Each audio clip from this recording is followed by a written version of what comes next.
Thank you, James, for inviting me. Thank you for coming.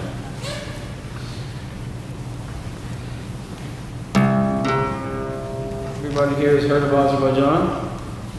I don't have to explain it. Go straight to the music.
the building blocks of Mughan. Can you hear in the back? Okay. The building blocks of Mughan are actually quite simple, and it always reminds me of something. What is incredibly complicated in its appearance and function, but it's basically very, very, very simple. And of course, the first thing that comes to my mind is biology. Biology is arguably the most complicated phenomenon in existence, but it's based on some very, very simple things, which is a handful of chemicals that interact to make quite a complexity. And you can make it even simpler. You can say, what are the chemicals? Well, based on physics, there's electrons, protons, and neutrons, and that's it. So it's really simple. And so Mughan, which has an appearance of complexity, is based on some very, very simple things about music. And if you'd be so kind as to let me explain them, I believe it will help you to appreciate what I'm trying to do up here on stage for you even better. So the first thing I want to bring to your attention regarding this version of music is that all the melodies are based on what we call staircase construction. It's going up and down the scale, and it doesn't skip around and jump around. The question is, why do they limit themselves to that? And the answer is, it's kind of like the same reason that a fork is a fork and a spoon is a spoon. Call it what you like, but it has a certain function based on its shape. And the same kind of thing applies here, is that staircase construction melodies have an effect that non-staircase melodies do not have. No matter how beautiful the melody may be, or intriguing, or surprising, or moving, unless it's in a staircase construction, it won't have a certain specific effect. Well, what is that effect? And it's what I call the mystical sense of transport. And I'd like to demonstrate it with a very simple demonstration, which is just pick the major scale.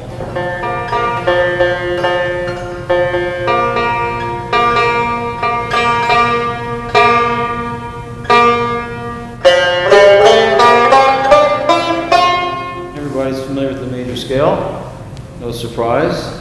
But I'd like you to do me a favor, please, which is, I'd like if you could focus some of your attention on yourself. In other words, what do you actually feel when you hear these sequence of notes? And so here we go. And what I'd like to propose, I'd like to articulate for you, is that you hopefully you felt a sense of transport, that we began here and ended here, a palpable sense of arrival. And when we go back, have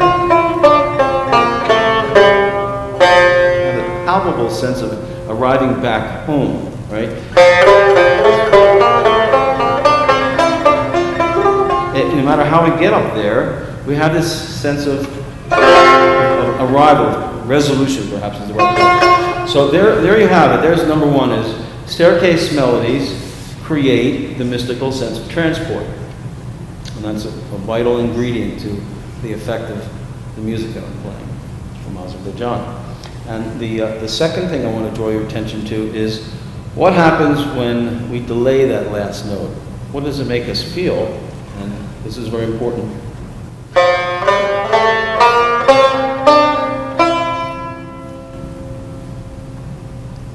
Well, so it's funny, but it's also profound, I think, and a profound mystery. There's no scientific explanation for something like this. Music has the power to make us wish to hear a specific note, and that note that we wish to hear is the note of resolution.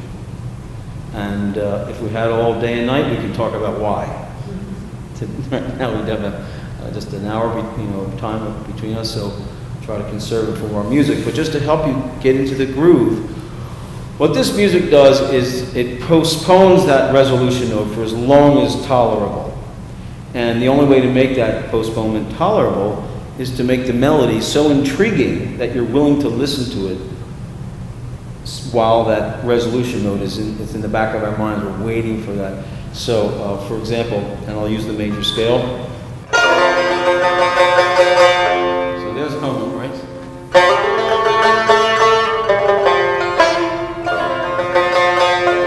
Come back to it, reinforce it.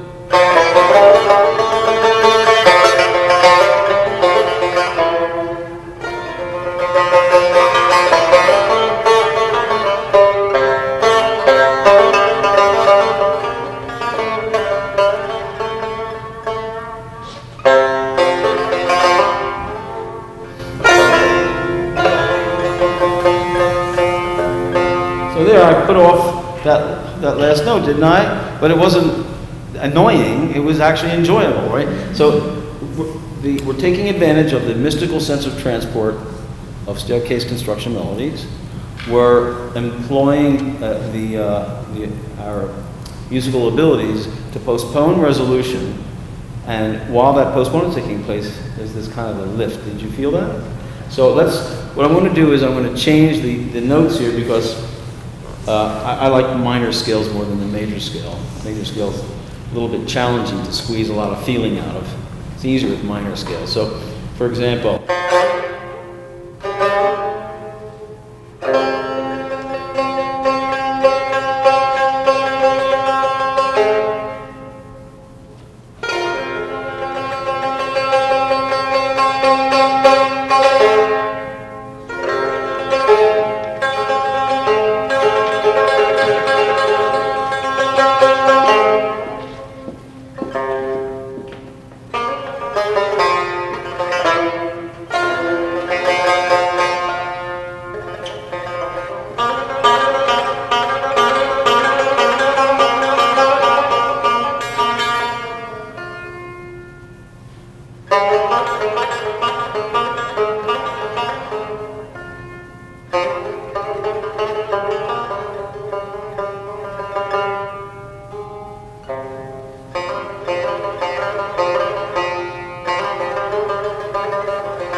If you have questions, I'm happy to answer them. No? What are the names of the instruments? This is Kamancha. It's a bow played with a horsehair bow. This is tar. This has 4 strings. This has 11. And this is called oud. It also has 11 strings, and most of them are in double courses.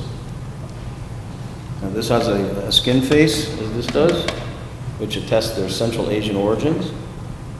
This is wood face, origins in early Persia. What are the tunings? A variety of tunings, great variety of tunings. The tunings are based on Mughan, which are modal music, and modal music always has a reference tone. And so we tune to the reference tone, and then we spread the tunings out from there. So we'll tune to particular Mughan.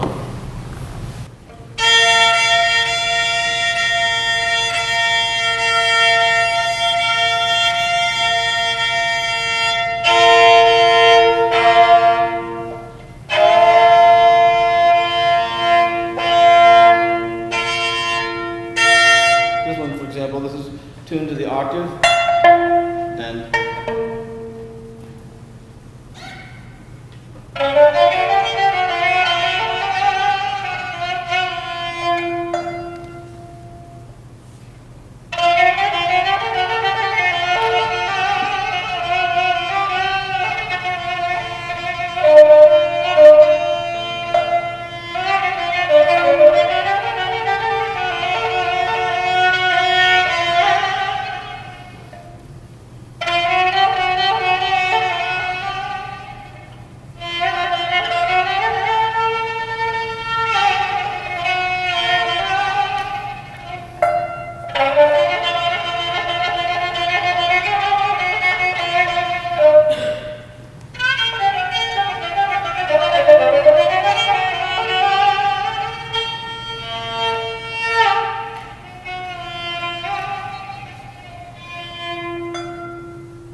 Want to ask some questions? Please. In what context was music being played? Well, during the time period of its remote origins, of course, it was we believe it was a very tribal experience, and that the concept of a stage, of course, didn't exist. We didn't have auditoriums like this. It was in Central Asia, and then later Persia, Azerbaijan, those areas. And so we're not certain, of course, exactly what the experience was, but we're pretty sure it wasn't this. That's what we're sure about. It got, folded into the fabric of everyday life, which is, the celebrations, basically. And of course, nowadays, it's a performance art, and therefore it's on stage. And normally, what you'll have is a singer, and a tar player, and a kamancha player, and sometimes a rhythmic section, because in the Mughan suites, when they're sung, they have rhythmic interludes. Of course, you experience this music today is totally meter-free. There's no rhythm or beat section, so it kind of has its own cadence to it. But when it's done in ensemble, they have these rhythmic interludes. So there will be percussion. And what's unique about the singing tradition is that the singer will sing a line, and again, you can probably tell it's not strict composition. It's theme and variation. So it's a lot of spontaneous, let's see what comes out today kind of thing. So the singer will sing a line, and he'll put her, many women singers too, men and women, and so, but for convenience I'll say he. The singer will sing a line, and right after he sings a line, the tar player has to echo that, a half a second behind, and probably put some little flourishes of his own in there. And then the kamancha player is listening to the tar player and echoes that with some extra little flourishes of his own. So it kind of has this cyclic, almost three-dimensional, because you're hearing it, the voice, the tar, the kamancha, the voice, the tar, the kamancha. These little bursts, these little passages. And it takes a lot of ferocious concentration. In the early days, when we took pictures, you'd see the tar player like staring at the singer, waiting for his next nuance, like something moves and he knows it's got it. So they're very keenly attuned to each other. Now, of course, in big ensembles, that doesn't happen. Everyone just rehearses and just does it, for that purpose. But when it's a small ensemble, or of course when it's a soloist, then a person has all the flexibility they want, and the setting for that would be, concerts and private someone's home. So, for example, in my house, I have gatherings all the time. I get carpets and everybody sits on the floor.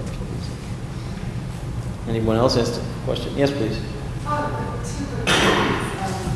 Wondering, history of dementia and the use of the bow, specifically, how early is that tradition, if there's any written record of it? Not a written record. There's archaeological record, though. About 4,500 years ago, in a part of the world called Kazakhstan, which is in Central Asia, was the first evidence of the domestication of the horse. Prior to that, it was hunted for meat, and anybody's guess as to how domestication of that animal started. Probably some teenager dared his friend to get on it and ride it, and changed history forever. So once they became domesticated, great deal of affection would be between the owner and the horse, and when the horse died, they'd want to memorialize it and built an instrument. The guts was the strings, the hide was the skin face, and this is the tail of the horse.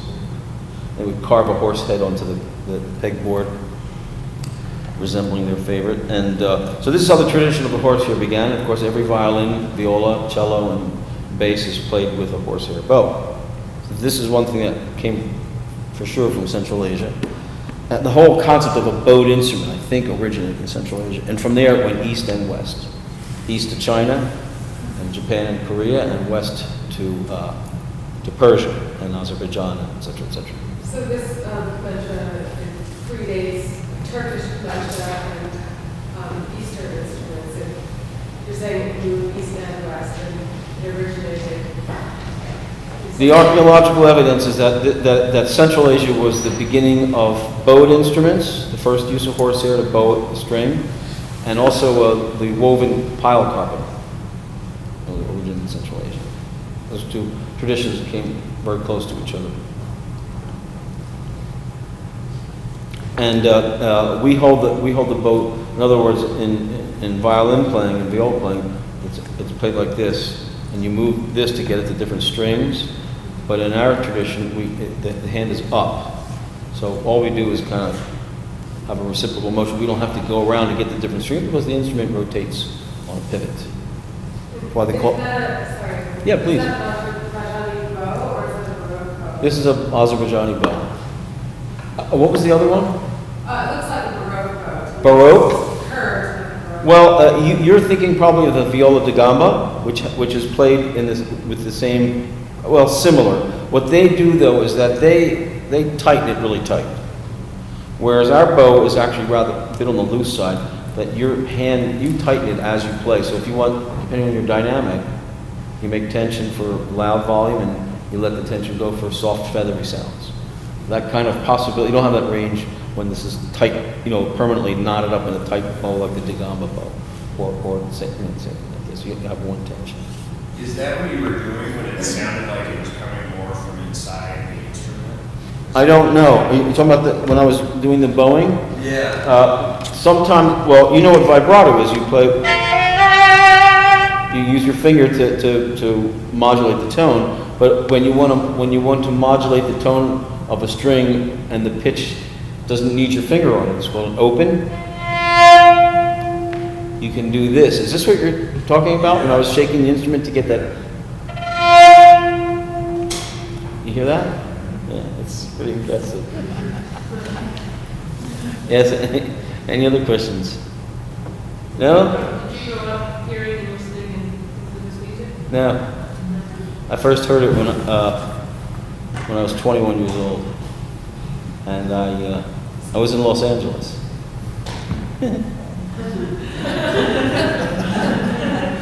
I went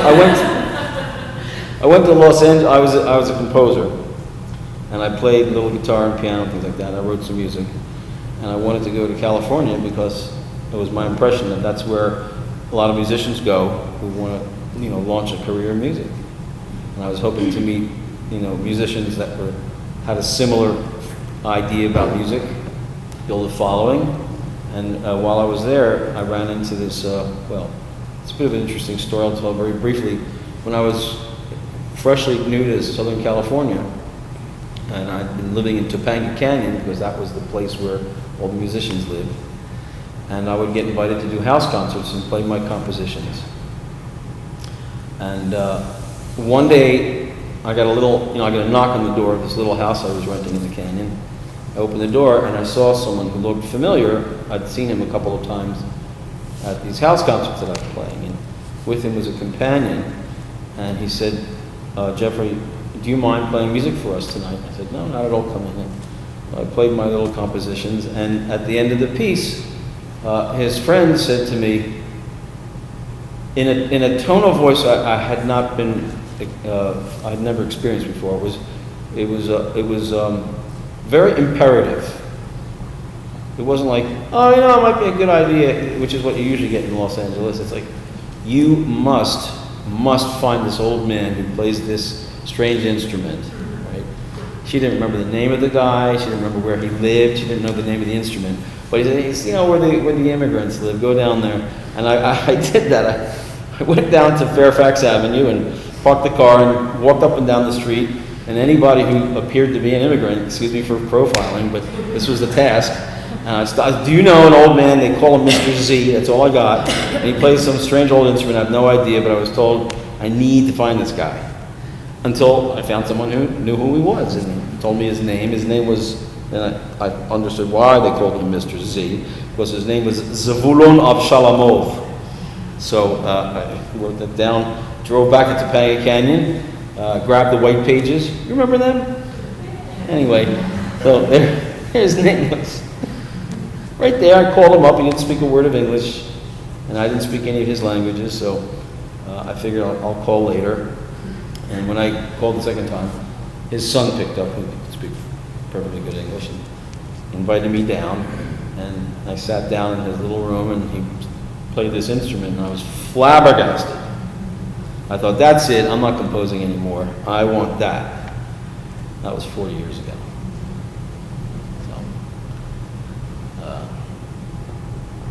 Well, here's what to do if you're still interested. The word Mughan, we spell in English M-U-G-H-A-M, because it's Mughan. We don't have the in our alphabet, so it's a G-H. And so Mughan.net. You're writing this down, of course, right? No? Yes? It's up there. Punch it in there. Mughan. Oh, I thought there was a map. We forgot to advance it? But There we go. great. Thank you. Here's where we're at. Oh, that's too soon. Too soon? Can we show the big map? Yeah. Thank you. Thank you. Yes, this is. So, Mughan.net, and you can go there and not only hear samples of music and all kinds of YouTube clips, links to YouTube of the musicians and singers that I like to listen to. And there's also articles that will explain about Mughan, about Azerbaijan, and about my life odyssey, learning this music and visiting places, everything. So anyway, here's Asia, Europe, most of Africa, and pretty much in the center of all this east, west, north, south, this little red thing, that's Azerbaijan. And true to its geographical position, Azerbaijan is a confluence of east and west, north and south. It has something of the ancient Eastern world, it has something of the modern European world, it has something from Russia, it has something from Mesopotamia and North Africa. Well, what it has is, a long time ago, in this area here, Egypt, the folks who built the pyramids, they did something else that I think is even more remarkable. It's pretty remarkable, those pyramids, but even more remarkable on an intellectual level is they built a whole language from the ground up. And they based the construction of their language on the direct effect that the sound of a particular vowel or consonant has on the speaker has a cosmic significance. And that's how they built from the ground up. I'll give you my favorite example is the most open sound a human being can make, of course, is the sound ah, right? And the most closed sound is b. So ah is open and b is the enclosing of that which was open. And so what is open and closed and open and closed? It's the human heart, the animal heart, of course. Heart opens and closes. Not just the physical heart, but the metaphorical heart has a rhythm of opening and closing.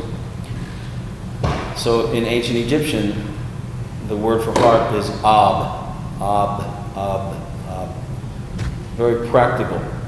The sound ah, what has an effect on us. It actually feel open when we express ourselves that way. So they built a language like that. And by the way, curiously enough, the reverse, ba, what is enclosed and then is released suddenly? Ba. And it's according to the Egyptians, it's the human soul at the moment of death. Ba.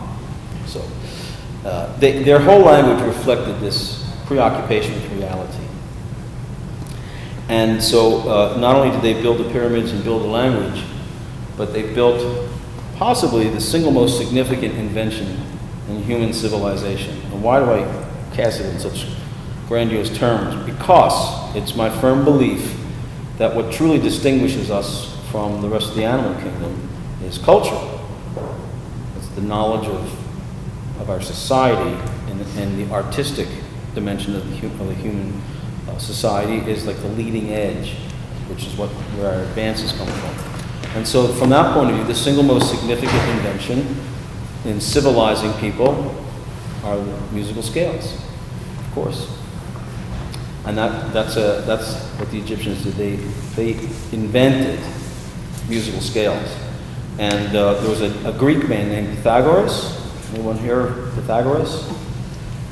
He was Greek, but he went to Egypt and he learned about musical scales. And what Pythagoras did was when he brought the idea back to Greece, which was launched Western civilization and Western musical scales, was Pythagoras sanitized the Egyptian scales from all the microtones. Because the human ear is capable of hearing incredibly fine differences in pitch. But for example, the piano has only 12 notes in an octave. The human ear can distinguish 84. So there are 72 unused notes in the audible to humans scale within an octave, which makes it the zone between the notes on the piano a veritable mini octave. And we're playing those notes because we're not playing chords. We're playing one note at a time. So we can get away with the outrageous dissonance of microtones. But if you folded that into chords, it would just be consonants.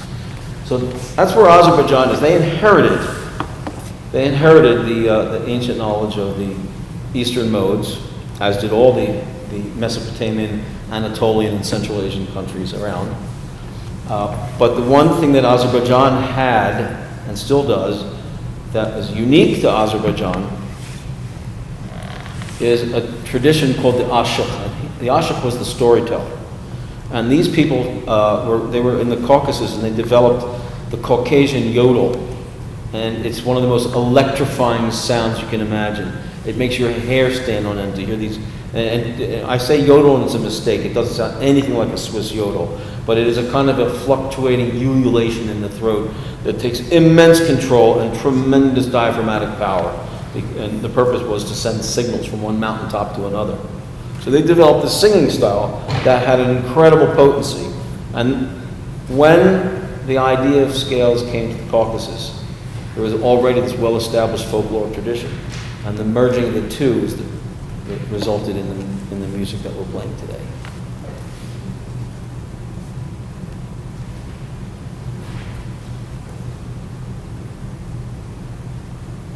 I have a question about use of drone and sympathetic strings.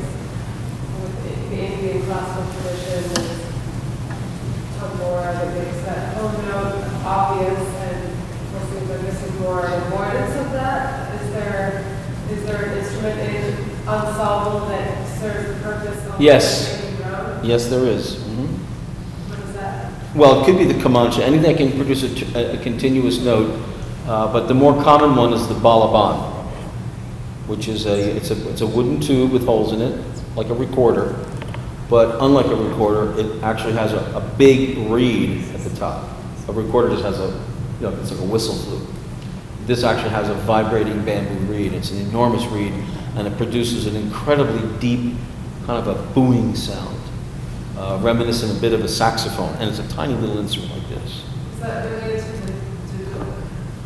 The duduk comes from the Turkish word tutek, and so the duduk is the balaban is the Persian word, and tutek is the Turkish word. But duduk is it's a mispronunciation of the Turkish tutek, but they call that instrument duduk in Georgia, but in Azerbaijan they call it balaban, which is what they call it in Persian. Same instrument. Is there another question? No. What would you like? What would you like? Of course. What instrument, please? Kamancha? Did someone say Kamancha? or shall I say bless you? Should I say God bless you? Say Kamancha?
That last piece, by the way, is called Chaharga.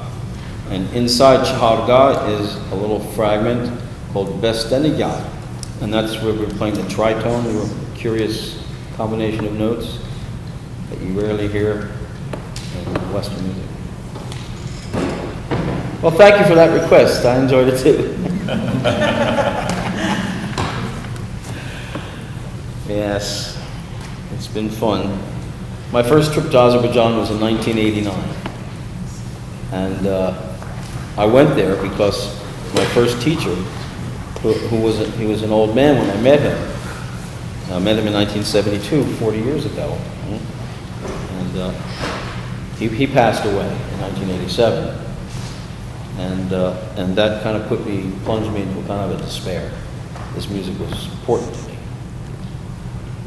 me. The word important doesn't convey.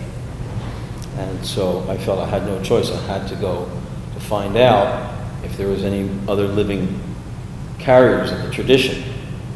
According to my first teacher, he said no, he was the last. But lucky for the world that wasn't true. There are some incredibly fine musicians in Azerbaijan.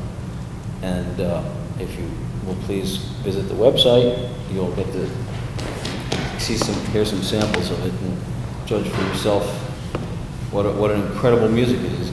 And the question that usually often comes up, which is, well, yeah, okay, it's pretty interesting, but how come we haven't heard it before? I mean, look where it is. Nobody ever heard of the place. It's been tucked away in a corner of the world that's not well known, the Caucasus Mountains. So, but now it's getting well known, well, not necessarily for the right reasons. Anybody read the papers in the last several years? War between Georgia and Russia? Well, that's Georgia, yeah, and Russia. But I mean, Azerbaijan in particular, they struck it rich with the oil thing. So they've been building a lot of buildings and reinventing themselves. They want to be the next Dubai, and they're saying they're going to build the world's tallest tower next. So there we go. So better get there before there's not much left of the old city. Actually, no, Azerbaijan they're pretty good about their antiquities. They're not, a little bit of problems here and there, but mostly they're pretty good. They have an old city, a fortress, and see things of great antiquity. So, what else? Any other questions? One more? Okay, one at a time. One is, how would these pieces be passed around? And Passed around? I mean, how, like, would they be written down and passed around, or was it? Well, before there was notation, and in this part of the world, basically what they did was they taught, from master to disciple. So it was a lineage, a legacy that was passed on with what they call the oral tradition. Now, not oral like we spell it for talking, but oral, A-U-R-A-L. Oral tradition. Oral means telling stories, but this was an oral tradition, which is you sit and listen, and you memorize the sequence of notes, but much more importantly, you sponged up the atmosphere that the music created and then tried to reproduce that atmosphere. And then, of course, in the 20th century rolled around and Azerbaijan got forced into the Soviet Union, and when Stalin was Minister of Nationalities under Lenin, there was this big push to wipe out the feelings of nationalism to create the Soviet person. You must be familiar with that. So some people felt that the local indigenous cultures would be under attack. They'd be threatened by the concept of weakening senses of national. I mean, it didn't work, obviously. Everyone retained their nationalistic feelings, but so what they did was in Azerbaijan they brought the teaching of Mughan into the conservatory where they were teaching Western classical traditions, and they felt if they hid it there it would be safe. And I don't know, the other republics didn't do that, and their music didn't disappear, so I'm not sure what happened. But one thing that did happen was that it created the conservatory version of the Mughan musician. And these people are highly trained technically, but I find their music a bit sterile. It doesn't have that gritty what in Spain they call it canto duende. You probably heard of the singing of the flamenco singers. The grittier their voice, the better it was. So, although that's not a good analogy perhaps, because no one sings like that in Azerbaijan, but there's the folkloric content of Azerbaijani music is so rich and so complete that exposure to the conservatory, which is perfect atmosphere for learning how to play, Bach and Brahms and concertos, is not a very good environment for learning a tradition like this. And so fortunately, soon after independence, they took the teaching of Mughan out of the conservatory, and they have their own national music conservatories now, and all they do in there is they play Mughan, and believe me, there are children there that can play rings around me. That's all they do from the moment they wake up in the morning. Is play, play, play. And they listen to the lullabies, which are based on Mughan modes, since they're in the womb. So they got quite a head start. There'll be a film coming out shortly. We've been working on it for many years, and it's about the strange phenomenon that, as I insistently assert, that the Azerbaijani Mughan ranks amongst the most sophisticated forms of music and very, very difficult to learn. And for me, it's always an astonishment when they do it, especially the professionals. But when the children sing it, and when the children can play it, this is something not believable. And I would say that in my life, if I've ever been witness to anything that would fit the definition of the word miracle, it's in Azerbaijan when the children sing Mughan. And I'm not talking about one or two child prodigies. I'm talking about a whole generation of this uncanny ability. Imagine, we had not just one or two, but a whole generation of children that could do opera. That's the level that this is at. And it's a phenomenon that's perplexing to me. I have no idea what the sociological roots of it are. But anyway, we're making a film about this mystery, and we've been at it for quite some time. And it's called Young Voices, Ancient Song. So you wrote down the website. At some point, check in on it from time to time. At some point, hopefully early next year, I'll have the good fortune to announce the screening of that film, and we're going to attempt to get it shown in film festivals. And I have a fan, or whatever you want to call it, someone who follows me musically, who sits on the committee of National Geographic, what they air for documentaries, and he swore up and down, if this film is good enough, it's going to get shown. So it'll be out there. We're going to try and bring Azerbaijan, its Mughan, and the phenomenon of the children who can do it to the attention of the world. So is it very much, Mughan was very much part of Azerbaijani's contemporary cultural identity, their national identity? Very much so. Very much so.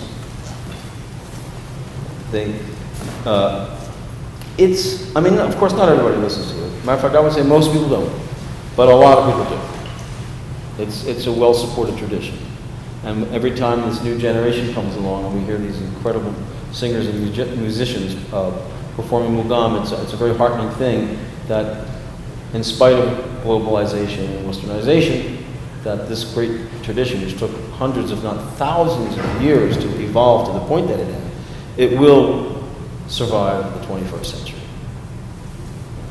That's why I have this strong interest in the generational aspect, the passing on of this wisdom to the young generation. Some of them are very eager to fulfill that promise. You want a little more music? A little more?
I hope you enjoyed tonight's demonstration, and thank you for your time and your attention.